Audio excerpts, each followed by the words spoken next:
Kaya nagkasabay kami ni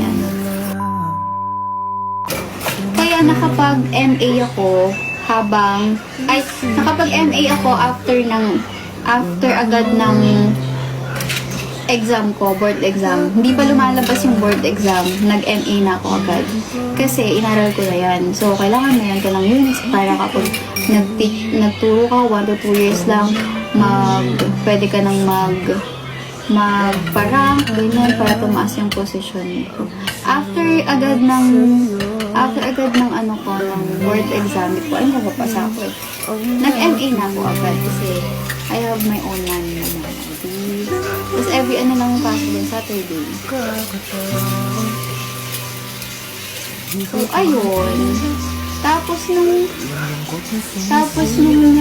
pasok na ako sa DepEd, ang hirap na pumasok ng Saturday kasi parang kakapasok mo lang, mag-a-adjust ka sa lahat. So, nag-stop muna ako noon, yung unang pasok ko sa school. Hindi ako nakapag-MA. Siguro isang sem or 2. Kaya inabutan ako ng pandemic. Kaya nagkasabay kami ni